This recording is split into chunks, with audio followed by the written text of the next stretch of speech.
কিশোরগঞ্জের হাওর একসময় ছিল মাছের ভান্ডার। আগের মতো মাছ আর মেলে না হাওরে। দেশি মাছের অনেক প্রজাতি বিপন্ন, বিলুপ্ত হয়ে গেছে কিছু প্রজাতি। মাছের সঙ্গে হুমকির মুখে জেলেদের জীবন জীবিকাও। পৈতৃক পেশা ছাড়ছেন অনেক মৎস্যজীবী। কিশোরগঞ্জ প্রতিনিধি শফিক আদনানের তথ্য ছবি নিয়ে প্রতিবেদন। করিমগঞ্জ উপজেলার সুতারপাড়া ইউনিয়নের হাওরঘেরা চংনোয়াগাঁও গ্রাম।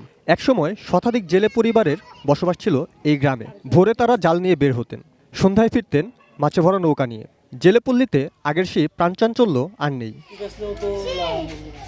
আগের মতো মাছ না পাওয়ায় অনেকে ছেড়েছেন পৈতৃক পেশা। কেউ ঢাকার পোশাক কারখানায়, কেউ দিনমজুর, কেউ রিক্সা চালক। তবে এখনও কোনো মতে টিকে আছে ২০ থেকে ২৫টি পরিবার। তাদের অভিযোগ, শুধু মাছ কমে যাওয়াই নয়, হাওরের জলমহল ইজারা ব্যবস্থাও তাদের জীবনকে কঠিন করে তুলেছে।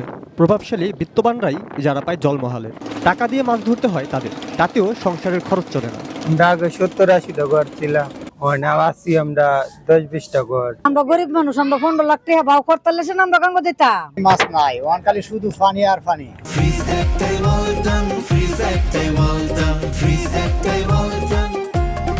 শুধু চংনোয়াগাঁও নয়, সব জেলেপল্লীর প্রায় একই চিত্র, যার প্রভাব পড়েছে কিশোরগঞ্জের ঐতিহ্যবাহী বালিখোলা পাইকারি মাছের বাজারেও। ভোরের আলো ফোটার আগেই যেভাবে শত শত জেলে নৌকা মাছ নিয়ে ঘাটে আসতো, এখন আর সেই চিত্র নেই।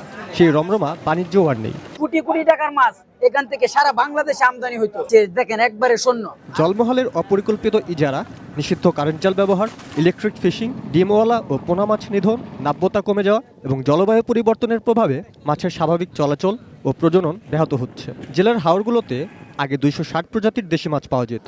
বর্তমানে এর বড় একটি অংশ বিলুপ্ত কিংবা বিলুপ্তির পথে। দেশি মাছ খাইতে হইলে ফার্মেসির ওষুধ মনে করে খাইতে হইব।